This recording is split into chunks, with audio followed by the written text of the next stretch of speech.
आप सभी को जय जिनेंद्र।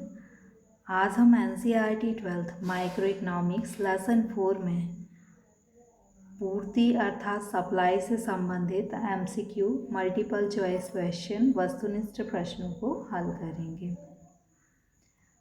पूर्ति निम्नलिखित में से किससे जुड़ी है? तो पहले हम पूर्ति को समझें। पूर्ति क्या होती है? पूर्ति किसी वस्तु किसी निश्चित समय में निश्चित कीमत पर मतलब किसी वस्तु की वह मात्रा है जो निश्चित समय और निश्चित कीमत पर बाज़ार में बिक्री के लिए उपलब्ध होती है। तो पूर्ति के लिए निश्चित समय और निश्चित कीमत दोनों चीज़ों की आवश्यकता होती है। अब इसमें है कि पूर्ति निम्नलिखित में से किससे जुड़ी है? तो इसमें पहला ऑप्शन है समय। क्या पूर्ति का समय से संबंध होता है? हाँ, होता है। जैसे गर्मियों में आइसक्रीम की पूर्ति अधिक होती है। पूर्ति का संबंध कीमत से होता है? हाँ, होता है। जैसे अजायब घर में रखी वस्तुओं की कीमत नहीं होती तो उनकी पूर्ति भी नहीं होती। तो इसका आंसर है ए और बी दोनों। वस्तु की पूर्ति के निर्धारक घटक हैं। तो निर्धारक घटक का अर्थ होता है कि पूर्ति किससे प्रभावित होती है? वस्तु की कीमत से प्रभावित होती है क्या पूर्ति? हाँ, यदि कीमत बढ़ जाए तो पूर्ति बढ़ जाती है। ऐसे उत्पादन के साधनों की कीमत और संबंधित वस्तुओं की कीमत से भी पूर्ति प्रभावित होती है। इसलिए इसका आंसर होगा उपर्युक्त सभी। निम्नलिखित में से कौन सा कथन सही है? कीमत और पूर्ति में सीधा संबंध होता है। इसे हम चित्र से देखते हैं। सीधा संबंध का अर्थ होता है कि एक चीज़ बढ़े और वैसे ही दूसरी चीज़ भी, दोनों चरों में समान दिशा में परिवर्तन हो। देखिए, ये कीमत दी हुई है और ये पूर्ति है। कीमत 5 रुपये होने पर पूर्ति 100 रुपये है। कीमत 10 रुपये होने पर पूर्ति 200 रुपये। कीमत 15 रुपये होने पर पूर्ति 300 है। अर्थात जैसे जैसे कीमत में वृद्धि होती है वैसे वैसे पूर्ति में भी वृद्धि होती है। अर्थात दोनों में वृद्धि हो रही है, दोनों चरों में एक ही दिशा में परिवर्तन हो रहा है। इसलिए पूर्ति और जो कीमत है उसमें धनात्मक संबंध है, सीधा संबंध है। इसके बाद ये जो पूर्ति वक्र है, ये बाएं से, ये क्या है? बायां, और ये क्या है? दायां। बाएं से दाएं ऊपर की ओर जाता है। चलिए, अब हम देखते हैं कीमत और पूर्ति में सीधा संबंध होता है। हाँ, होता है। हमने अभी देखा था पूर्ति अनेक तत्वों से प्रभावित होती है। यह भी हम पीछे देख चुके हैं कि पूर्ति इतने सभी घटकों से प्रभावित होती है। फिर पूर्ति वक्र बाएं से दाएं ऊपर की ओर उठता है, तो यह भी सही है। तो आंसर है उपर्युक्त सभी।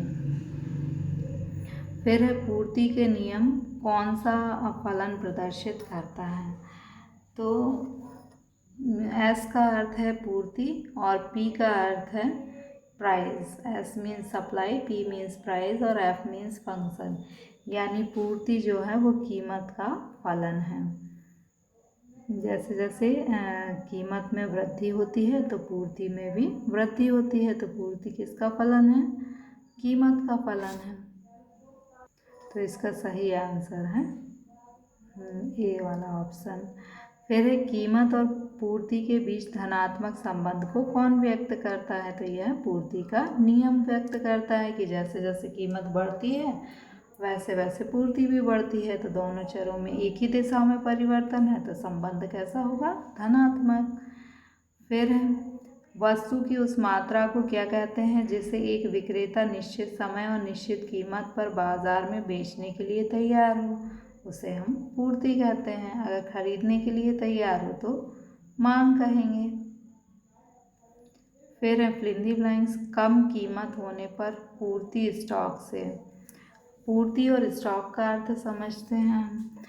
मान लीजिए कि अभी क्या आने वाला है? जन्माष्टमी। तो जन्माष्टमी में क्या होता है कि दुकान के बाहर कुछ नारियल रखे होते हैं, तो उसे हम कहेंगे पूर्ति। और जो नारियल गोदाम में रखे हैं वो क्या है? स्टॉक। अगर मान लीजिए कीमत बढ़ जाए तो स्टॉक से माल बिकने के लिए पूर्ति बाहर आ जाएगा, तो उसे हम पूर्ति कहेंगे। और अगर कीमत कम हो जाए तो पूर्ति का माल भी अंदर गोदाम में चला जाएगा, तो वह स्टॉक हो जाएगा। यानी कम कीमत होने पर पूर्ति स्टॉक से कैसी होगी, कम या अधिक, कम होगी। कीमत कम होगी तो पूर्ति भी क्या हो जाएगी, कम हो जाएगी, स्टॉक में चली जाएगा माल। फिर पूर्ति का नियम कीमत और पूर्ति के बीच डैश संबंध को बताता है, धनात्मक संबंध को बताता है। सामान्य वस्तुओं के लिए पूर्ति वक्र का डैश ढाल होता है, तो बढ़ता हुआ। अभी हमने देखा था कि पूर्ति वक्र जो है वो दाएं से बाएं ऊपर की ओर ढाल वाला, ऊपर की ओर ढाल को हम क्या कहते हैं, बढ़ते हुए। फिर है पूर्ति का संकुचन बताता है, पूर्ति का संकुचन यानी पूर्ति में कमी। तो पूर्ति में कम पूर्ति कब होती है, जबकि कीमत कम हो या अधिक। जब कीमत कम होती है तो पूर्ति भी कम हो जाती है, उसे कहते हैं पूर्ति का संकुचन।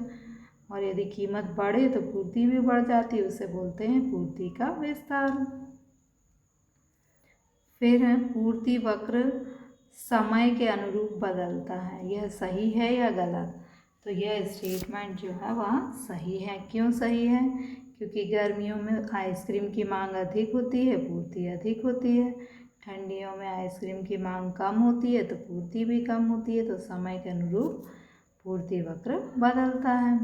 पूर्ति और स्टॉक समानार्थी हैं, नहीं है, पूर्ति और अलग है और स्टॉक अलग है, इसलिए ये स्टेटमेंट क्या है, असत्य है। फिर है तकनीकी सुधार पूर्ति में वृद्धि करता है। पहले हम हल से खेती करते थे, अब तकनीकी सुधार हो गया तो हम ट्रैक्टर से खेती करने लगे। तो इससे पूर्ति में वृद्धि हुई या नहीं हुई, हाँ हुई, पूर्ति में वृद्धि हुई। तो यह स्टेटमेंट क्या है, सही है, क्योंकि तकनीकी सुधार यानी ट्रैक्टर के आने से पूर्ति में वृद्धि हुई। फिर पूर्ति वक्र का ढाल नीचे की ओर होता है। हमने अभी देखा था कि पूर्ति वक्र जो है वो ऐसा होता है, दाएं से बाएं, बाएं से दाएं, ऊपर की ओर ढाल वाला, जबकि इसमें लिखा है नीचे की ओर ढाल वाला। तो ये स्टेटमेंट क्या होगी,